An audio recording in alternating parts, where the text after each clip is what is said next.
welcome back to the podcast. So today we are doing our monthly news reports for what's going on in the Reno Sparks area.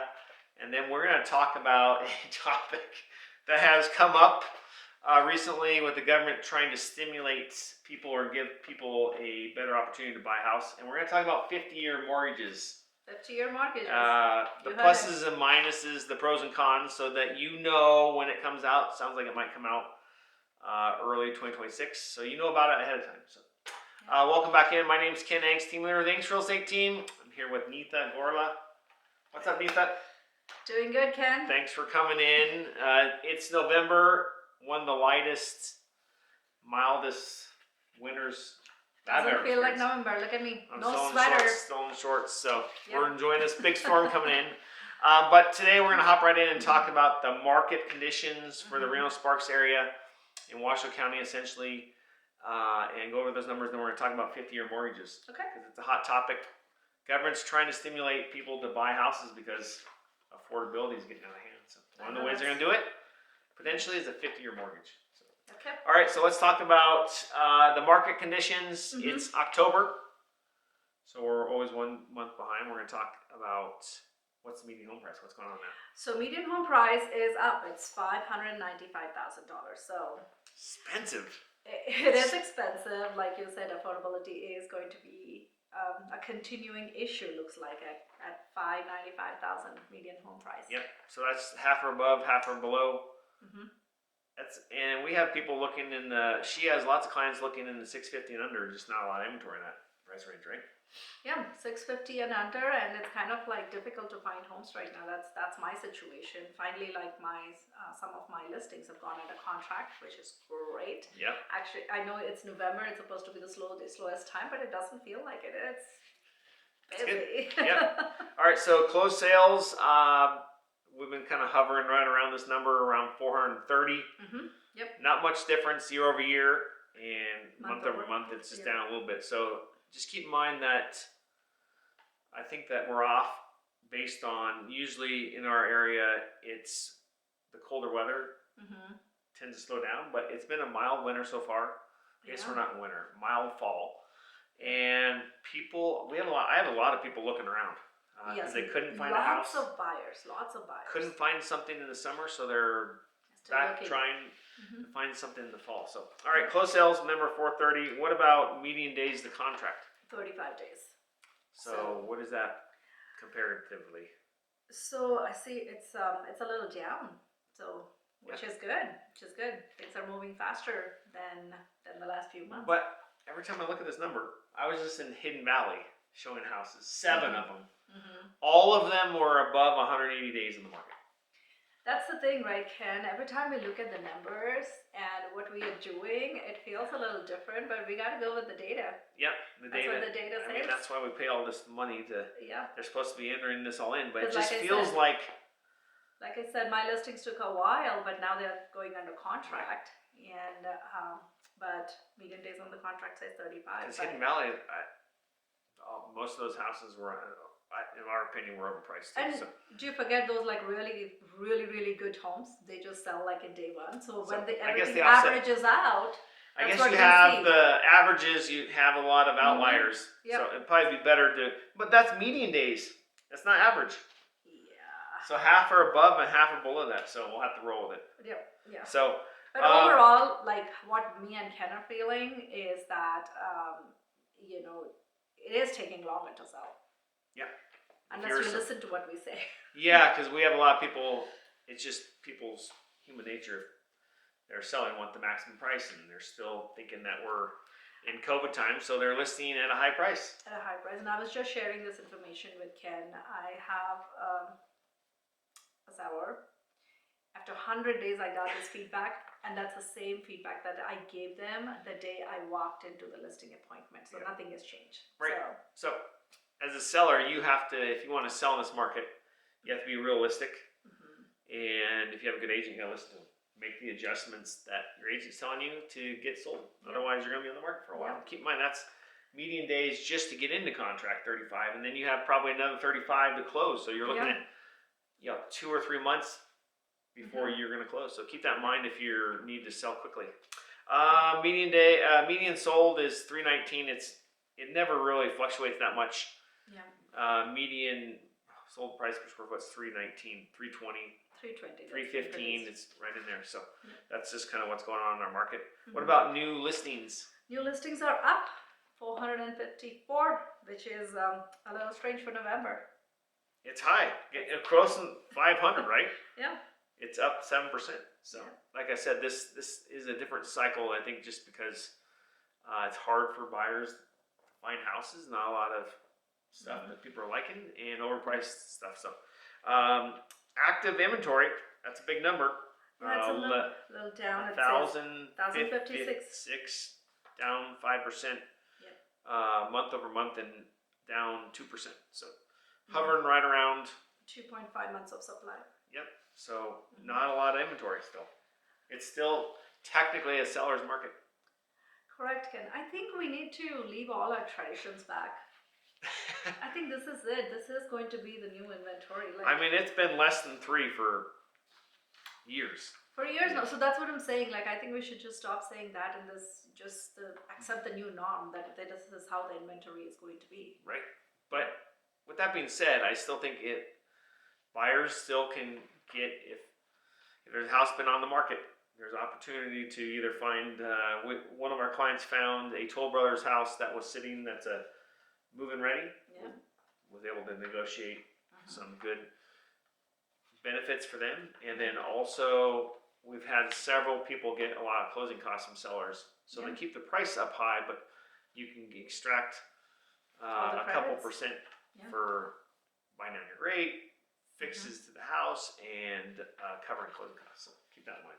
Oh yeah, no, I have one deal. Finally, my investor made a move because they were giving such amazing deals. This was a DR Horton, but gosh, the interest rate was 5.5 for investor client. Is that fixed or is that just fixed? Fixed. Wow. Fixed 30 years.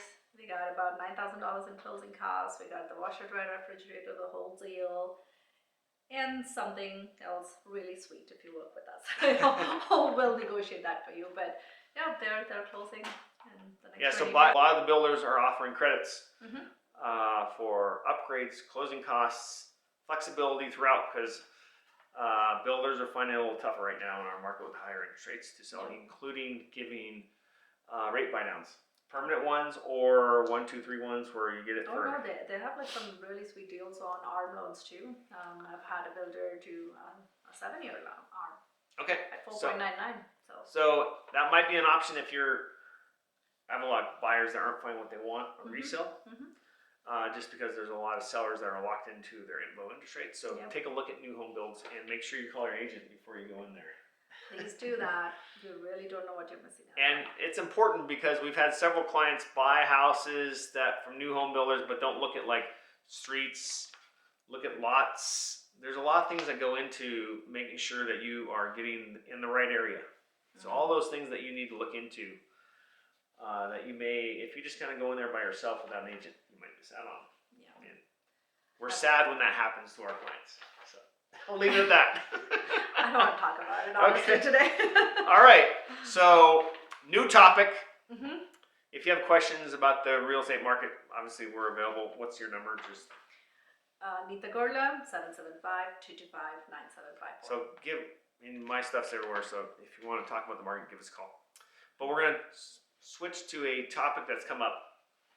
The government, the president, recently floated out there the idea to stimulate our market and make affordability more for buyers that are struggling out there, is making what's called a 50-year mortgage. So we're going to talk about the pros and cons of this. It's not something that is out right now. There is a thought that may come out if it does in the first quarter of 2026. So, all right. So first, we're going to talk about the pros. Okay, let's be positive about what they are trying to do. All right, so what's the first pro? So 50-year mortgage. So the first pro would be lower monthly payments. So given the fact that if you think that prices are going to stay where they are, and instead of 30 years, now if you're stretching into 50 years, then your payment is a little bit less. So it's supposed to be more affordable for you. Yeah, so affordability, so what they're trying to do is, if you extend out the period, you get a lower rate by several $100s. We're going to go over an example at the end to make this crystal clear. Yeah, like so at 15 years, the interest rate is a little bit lower, but then at 30 years, you pay a little bit higher. And now it's a 50-year loan, but obviously your payments are going to be much lower. All right, so we kind of touched on this. Second pro of a 50-year, more borrowers qualify, just because you're stretching out your period of time. But basically how that works is you're not paying much principal up front. So the first 10 years, you're not really buying down your mortgage by much. So don't expect, if you buy a 50-year mortgage, that you're going to be able to sell it unless there's a lot of buildup, not necessarily from principal buy down, but from appreciation in the market. So be careful of that. Yep. And then what's the third one? Long-term financial flexibility. So for buyers with growing income or long-term stability, a 50-year mortgage can be a strategic tool to manage cash flow and invest or save elsewhere in the earlier years of homeownership. Yeah, so it locks you in. You know what you're getting month in, month out. If you obviously are renting, you can pretty much count on your rent going up pretty much every year. I mean, it's 3 to 5%. That's generally speaking. So it does lock in a rate for you for a very long period. Very long period, 50 years. But the one thing you need to think about, spinning this in the positive direction, because there are some people who are like, 50 years is ridiculous. But you can also always get a 50-year mortgage. And there are rate calculators out there, mortgage calculators, that can help you determine if you pay it this amount monthly, you can pay it off in 30 years or 15. So you can always pay more every month to make it a 30-year mortgage or a 15-year mortgage if you have the good cash flow. And then when things slow down, maybe you have a loss of job, then you can revert back to your original payment, correct? I mean, you can always pay more. No, true, Ken. I'm not sure how many people would be disciplined like that. So that's true. But it's an option. It is an option. If you are very smart financially and you're a person who knows your numbers, this is going to be a really smart tool to use it, like how Ken mentioned just now. Yeah, because if you're making a lot more income at the time, you can stuff more money on it. And if you can figure out the number, you can get it back down to a reasonable. 50 years is a long time. There's no doubt about it. Yeah, very long time. But I do feel like there is so much knowledge out there nowadays that people are getting educated. So I think it should be used as a tool, make some good financial decisions. Right.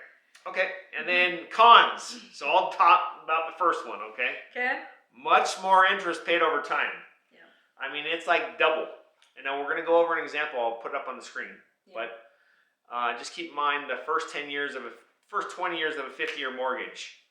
You may be, if you have like a $600,000 mortgage, you may be kicking out $125, $130 of principal every month. So your mortgage is only going to go down by like $1,500 a year for the first 20 years. Right. So that's what you got to be careful of. So yeah, if you look at you do want to look at that amortization schedule to see how this is going to work out. But yes, you're going to pay a lot of money. So I don't know. I almost want to say, Ken, please save a lot of money and go back to those 15-year loans. 30 years. But a lot of people can't afford that too, especially in our market. Yeah. I mean, if you're right out of school, come on. Well, it's really hard to get in our market. Okay, gosh. I mean, I don't want to talk about that. So this is one of the ways that they're going to try and fix it. So I want you to talk about slow equity buildup, and we just kind of hit on it. I mean, go ahead and talk about that. So obviously when it's like 50-year mortgages, right? So right now, the past few years, the equity builds like really, really fast. And then people are having a hard time right now, again, thinking about that. But not built because of the appreciation, not principal buy down. Correct.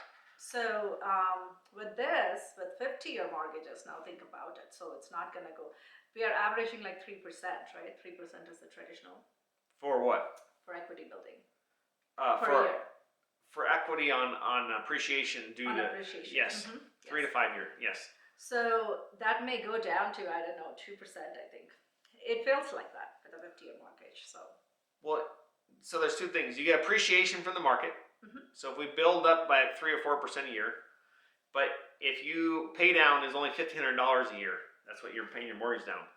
Right. Then you can't sell your house for several years. That's the thing, is it kind of locks you in. The principal is still there. Yeah, the principal is still there, and there's closing costs. So just keep that in mind, is that if you do a 15-year, it really chunks off large amounts every year. If you go to 50, it's like literally $1,500 per year for the first several years. Yeah, because for the first several years, if you know, on any mortgages, it's all interest. There's very little money that goes to the principal. So when you stretch it even more to 50 years now, and you're making those payments, you're just paying the bank. Like Yeah. you're not paying You're basically renting your anything house. to the principal at all. Yeah. The other con is we're going to hit number 3 is debt responsibility for decades. Yes. When would you feel like, oh my God, my home is paid off. I don't have the biggest bill in my life anymore after 50 years? Yep. And that can impact you because a lot of people, we talk to retirees, the biggest thing for them is to pay off their mortgage before they go to retirement, so they don't have that monthly bill. Yeah, because that's the biggest payment that you have in your life. The biggest bill is your mortgage payment. Imagine if you don't have your mortgage payment, you're free. Right. And now that dream is going to be like 50 years is, yeah. So there's pros and cons. You have to Let's see be knowledgeable about this and make sure you know what you're getting into, because if you think you're going to get into, like we've experienced in our market for the last 10 years where, I'm going to buy a house in year 1 and sell in 6 years, you may not be able to sell for 10, 15, 20 years just because. So be I've careful. heard that stat where nowadays I guess people are actually moving like within 8 to 10 years. Like Right. that's just the average. Like nobody is actually staying in their homes for 30 years. Right. So think about that, right? It might be impacting it. Yeah. You may not be able to do that. So you have to really keep that in mind when you're signing up for one of these things. So it does make it more affordable, but locks you in long term. Yes. Okay, so now I'm going to put this on the screen. And we're going to go over the difference. So I talked to a mortgage lender and I said, so what is on average, what's the difference going to be? We don't know all the details, but just to kind of give you an idea of a real life situation is, she said, our mortgage lady, Elena said, they're going to be about 0.75% higher for a 50-year mortgage. So here's an example. I'm going to put it on the screen. We're going to do the median home price, $595. Great. So you're buying a house, $595. We're going to show you the difference between a 30-year and 50-year based on payments and that. So monthly payment for a 50-year, 7%, and a 30-year, 6.25%. This assumes that you put 5% down, conventional mortgage. Yeah. So for a monthly payment, you'll see on the screen is essentially $2,300. 29. 29, sorry. 29.94. Essentially 3,000. Sorry, 3,000. And then it's going to be essentially $3,500 for a 30-year. So the difference is about $500 a month. So that's a good sized chunk. That's a good chunk, yes. But total interest, get this. Yeah. If you don't pay it off and you just pay it for their life, Yep. $1.2 million At for 50 years versus $686. Yeah, think for 30 about years. that. 575, right? It's a 595. Almost dollar home. So say 600. I'm gonna round it up. So you buy a home that's 600,000, and then at a 50-year mortgage, you're paying 1.2 million plus interest. For And 50 then, years. so basically, you're buying another house. The difference. Yes. So that's one way to look at it. Is that in this example, you're almost buying the same house. Like you're basically the difference in the interest. Yeah. It's huge. That's So insane to think about. now, it like that. total cost when you add principal and interest for a 50-year is almost 1.8 million. If you pay from day one all the way through without refinancing. It's at a median And price. I mean, it's still high for 30. It's 1.25. Yeah, so almost $500,000 higher. That's $500,000 higher. So the pro is you're going to be able to get into a property. The con is you're going to owe a lot of interest. So again, there's a lot of stuff. There's ARMs. There's a lot of stuff in real estate. You just got to be knowledgeable about it. You got to talk to the pros and make sure it makes sense. Yep. And you have to have discipline to hopefully pay that off sooner so that you don't ever see 1.8 million in Interest. not interest, but that's principal and interest. So, all right. So we're just always trying to provide you different options on this channel. So if you want to know more about that, contact Neetha. She's everywhere. So am I. And let us know. And if you have a friend or family member that's struggling to get in the market, this is an option for them to consider. It's not out. It might come out in early 2026. Yeah, it might. and they're saying the interest may drop also in 2026. So last There's question. a lot of speculation. So. Last question for you. Okay. So let's say this goes through, and they get 15-year mortgages. What's going to happen to the market? You think? Do you actually want my honest opinion? Yes. What's going to happen? So from the experiences that I have, anytime anything like this floats, I just feel like, the mindset is going to be, okay, it's going to be more affordable, and that's the reason why they're doing it. And then guess what happens? Oh, now that it's affordable, the median price will jump from $595 to $620 or $625 because it's gonna be like the same payment. Like that's how I feel, is like the markets are gonna react for that. That hey, it's a 50-year mortgage, the payments are gonna be more affordable. But guess what? The price just went up. Yeah. That's my honest It's opinion. supply and demand. So if you lower the ability to get in the market, more people are going to be there. Yeah. And in Northern Nevada, like it or not, I just did a huge report that I'll share later. We're not building enough homes to keep up with the people moving here. So it's all supply and demand. And if you lower the ability to get in the market, prices are going to go up. That's my honest opinion. Yes. But we'll go do a 1 year from now, 2026 November. Yes. We're gonna look back at this video and see if it goes through. So it's not guaranteed. Anyways, so keep that in mind. If you have any real estate questions, deals, we'd love to help. And just have coffee with us, have a conversation. We'll give you our honest opinion. We'll tell you what's working in the market and what's not working. Yep.